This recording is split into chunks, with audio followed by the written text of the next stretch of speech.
Halo guys, di edisi Stock Ideas kali ini saya punya satu kandidat saham yang bagus, ya, saham BUMN, punya strong balance sheet, kemudian harga masih murah, relatif masih murah, dan punya potensi bagger. Oke, kita langsung saja bahas dari sisi fundamental dan teknikalnya ya. Saya buka laporan keuangan di Q3 2020 kemarin yang terbaru, ya. Nah, ya sahamnya apa? Kita bisa lihat ya, ini adalah Elnusa. Oke. Kenapa Elnusa menarik? Oke, udah. Pertama, kita lihat dari sisi asetnya dulu. Aset lancar ya. Aset lancar, lihat dia naik sekitar 500 miliar. Sumbernya dari mana? Teman-teman bisa lihat di sini. Ternyata dari cash. See? Ya. Pertumbuhan sekitar 500 miliar itu ternyata sumbernya mostly dari cash. Berarti ini punya kas besar ya di saat pandemi seperti ini, itu bagus ya, good. Kemudian kita lihat lagi ya, dari sisi total aset ya, itu juga naik tadi ya gara-gara cash-nya tadi ya. Oke. Nah, ini. Jadi kita bisa dapat satu poin ya, dia cash rich. Sekarang kita lihat dari liabilities-nya, dari utangnya. Utang yang dilihat apa? Yang mostly yang pertama ya adalah utang bank. Ya, utang bank itu yang paling buruk. Jadi kita harus lihat tekanan dia, jumlah exposure-nya berapa.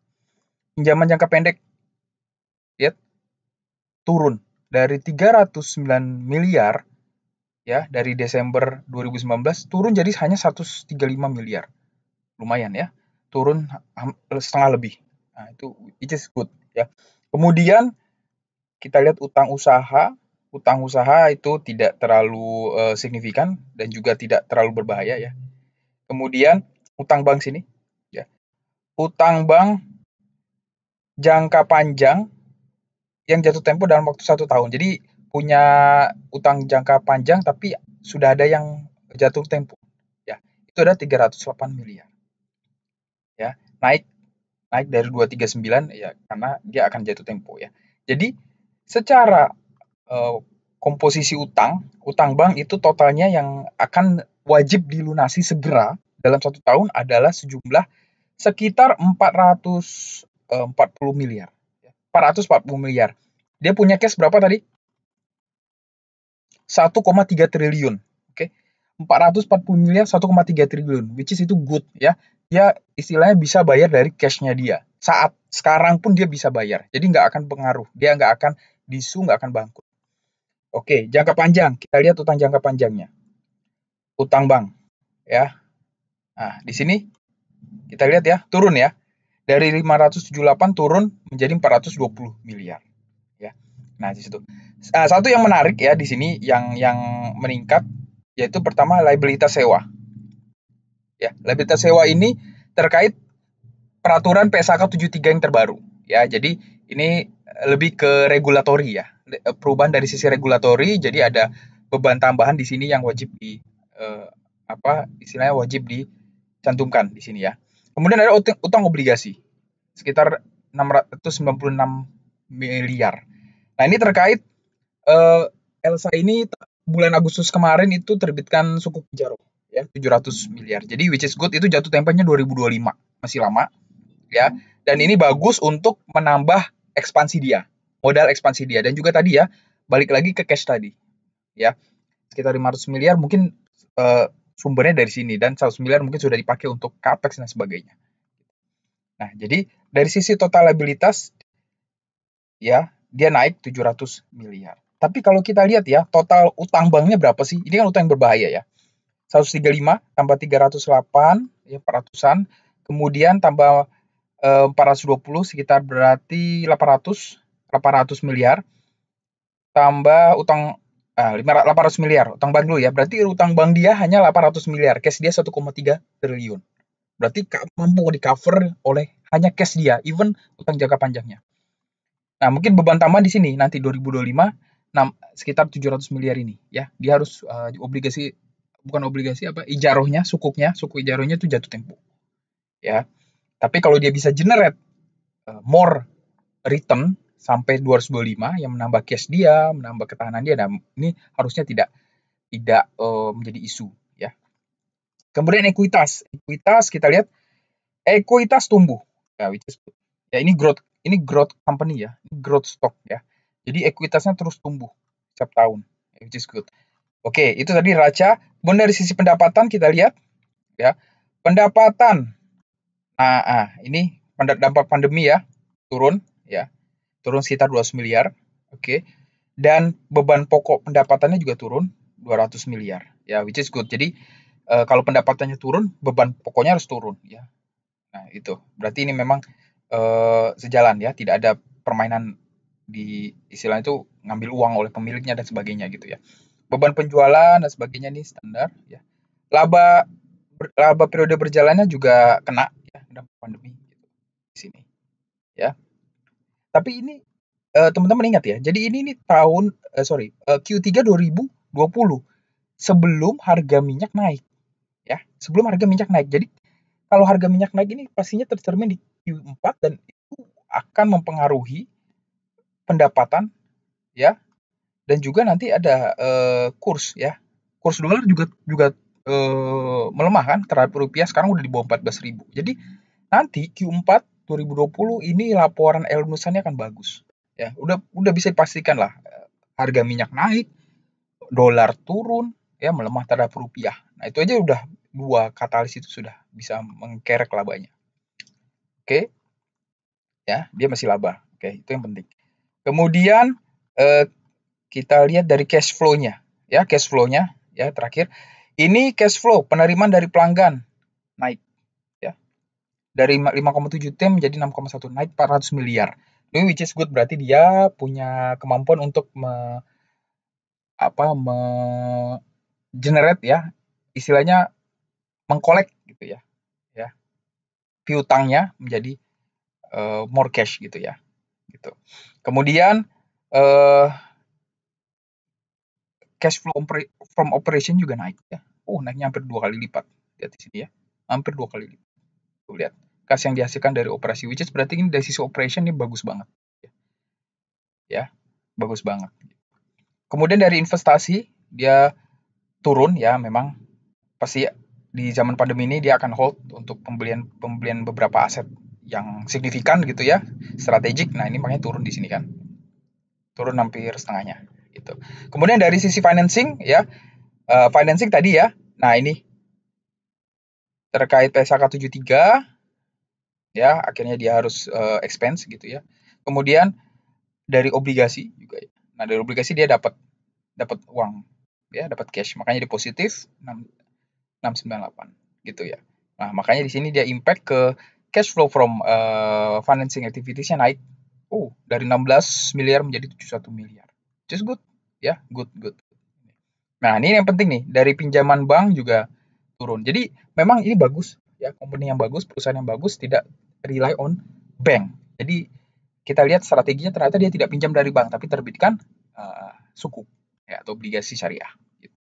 Nah, ini dari sisi fundamentalnya kita bisa lihat bahwa ini memang really strong balance sheet gitu ya. Ya. Walaupun labanya tahun ini di Q3 itu turun ya dibanding Desember 2019, Q4-nya pasti naik gitu ya. Karena harga oil kan naik gitu ya. Harga oil naik waktu kisaran di bulan November. Nah, itu pasti akan mengkerek pendapatannya. Oke. Nah, sekarang apalagi yang menarik dari Elsa ya? Ya. Tadi strong balance sheet ya. Nah, ini mungkin untuk menguatkan saja gitu ya. Secara annually ini growth stock ya. Ekuitasnya tumbuh terus. Teman-teman bisa lihat nih dari 2014 sampai 2019 gitu ya, full year itu ekuitasnya naik terus. Ini berarti perusahaan punya kemampuan good company, good management untuk generate profit untuk yang di add on ke equity-nya ya. Ini naik terus. Itu udah indikasi yang bagus lah. Kemudian apalagi yang menarik? Dividen.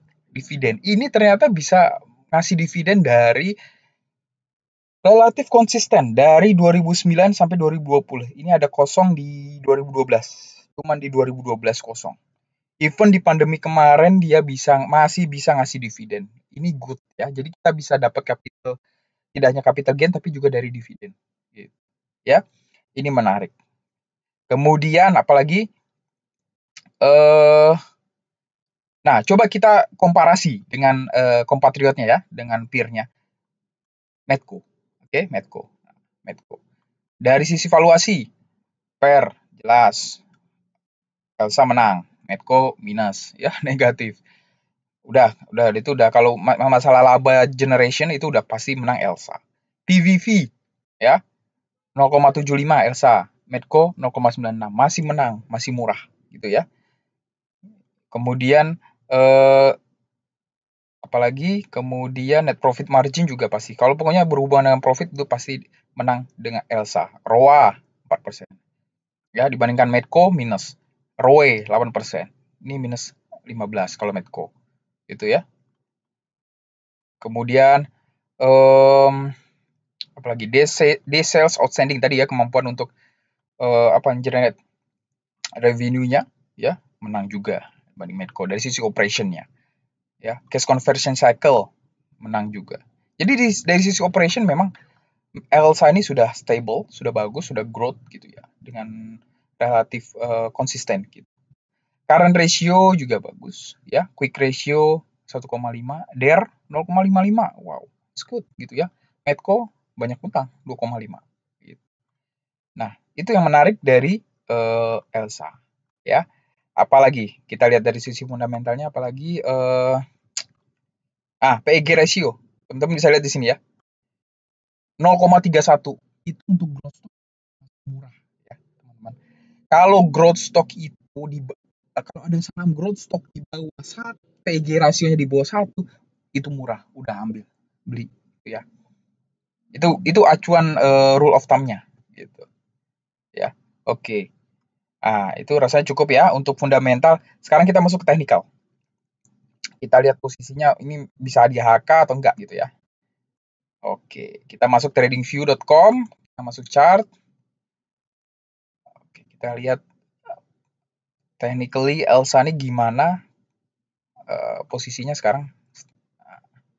Ini coba saya udah gambar, cuman saya coba dari blank chart biar teman-teman bisa paham gitu ya bagaimana kita mengenerate-nya.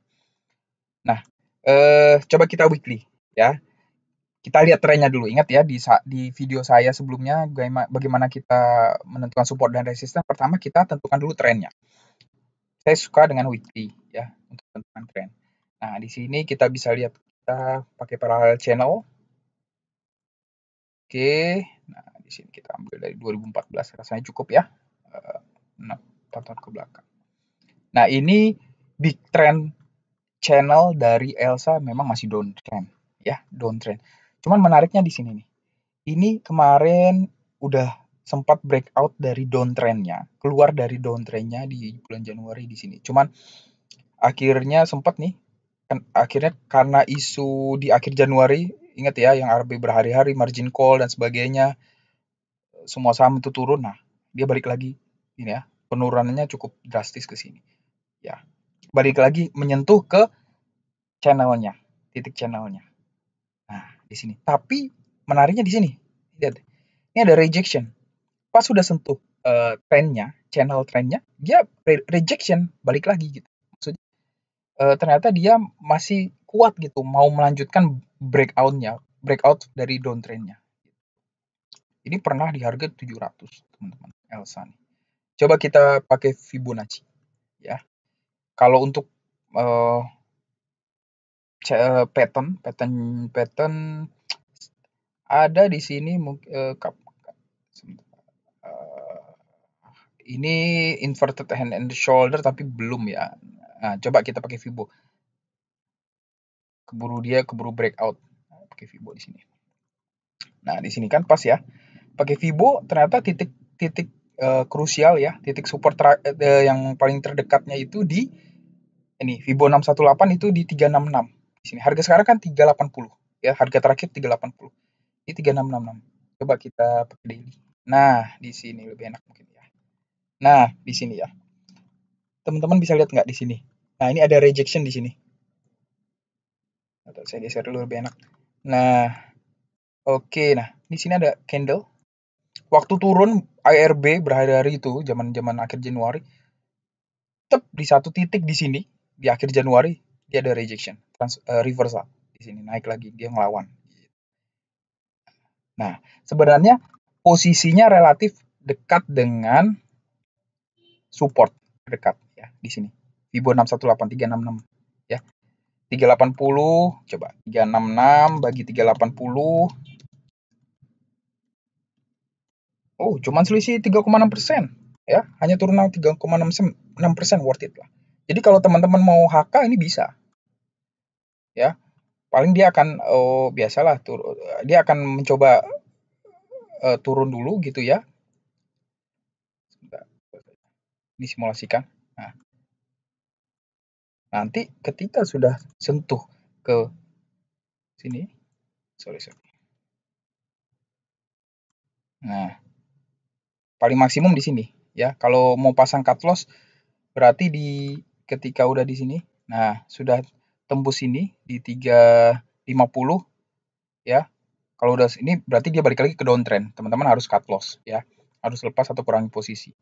Nah, kalau dia berhasil mempertahankan di sini, oh itu sangat-sangat sedap itu naiknya. Oh, at least ke sini dulu ya. Ke 510 gitu. Tapi kalau mau hold yang jangka panjang ya, tipe investor, sebentar. Coba kita pakai weekly dulu. Oke, biar lebih enak melihatnya.